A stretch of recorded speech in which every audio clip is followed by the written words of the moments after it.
Now, well, this is a 6600. I think that's right, 6600 XT.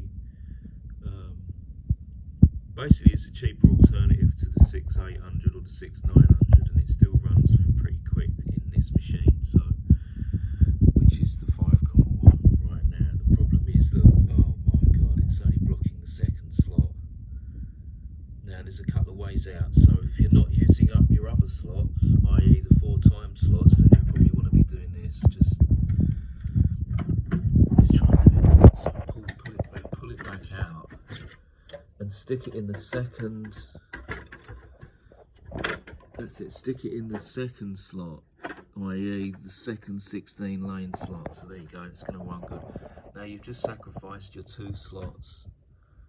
You've sacrificed your 2 4x slots, but you've still got one 16x slot to put your NVMe in.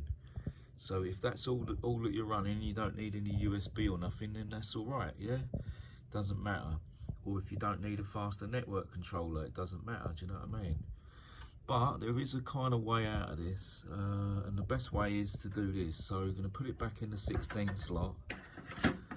Put that back in. That's it. She's in the 16 slot there. And there might be a better way of getting this a little bit sort of snug. Come on, get in there. I think that's about as snug as it gets. It's funny this, because the bracket does not seem to. It's just the way they make them. For the PC specs, the cards are a little bit. They're just not suited to fitting in a workstation, be it HP, Dell or Apple. And look, the profiles are all wrong. It's just out of bonk in every way, really. It just about fits in there, so you can say, right, okay, that fits. But basically down the bottom, I've got the 16 lane PCI. It is covered by this stupid fan, so basically I'm going to try and use one of these. But as you can already see, the actual plastic on one side at least, so when it's plugged in, it is that way round, and it's this edge here that's fouling. So there's a couple of screws. Undo that. I'll see how that ribbon is actually connected, but it might have to be a piece of tape over it if it's bare connections. I don't know how that is under there.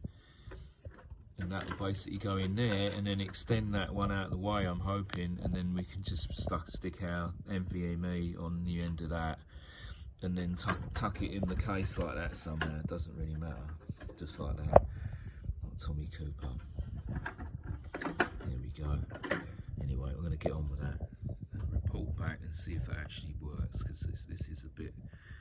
Now, when I looked at this card, I was sure that it was 2 slots wide, but it's still not 2 slots wide. It's like 2 1/4. Now next to the 6800, yeah, it's definitely thinner, but it's not suited for a workstation. As you can see, it is blocking that slot. When the OEM cards or whatever are very, very square, they're very default, and they stick exactly to that specification. These don't. Yeah. Anyway, that's it. Let's see if I can flash it. I'm going to flash the card in here, see if the card works all right, and then stick it in the Mac and see if I can do work wonders with a gizmo like that. But like I say, if push comes to shove, I will go in, because it does seem a little bit more. When you fit it in this slot, it does tend to want to lift away from that bottom chassis, which is actually a part of the problem, because it's let me try putting it in an angle. Maybe it's not quite actually in the slot. Is it in the slot? Maybe that's now in the slot. It doesn't feel like, let's say the specs, it does want to tend to, yeah, it's definitely just feels like it's all wrong. Just feels like it's all wrong in there. So doesn't really matter how you fit it, it always seems to end up out of bonk. And that's just what these are, I guess. Maybe there's a few water-cooled options that might make it even worse, but I mean, in this 4-time slot, it's not going to work very well. So really the only option is the first 2 slots. So like I say, in this machine, I'm not going to be actually using, I'm going to be using NVMe in this slot. So that is possibly, you know, you would like to add some more storage maybe there, or a network controller, but basically with this gizmo I'm going to have a go. So I've got a feeling I could slink it in there. We'll have to see. It would have to be really carefully slinked, that's for sure. And I might even have to take the cover off, or do some modification at least. Maybe just I shall strap it to the outside of the case again and be done with it. Because the strap-on mod is definitely, all of these problems go away with the Jukebot 9000.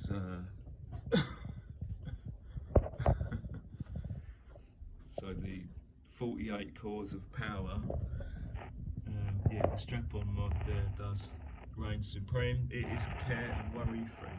That's it.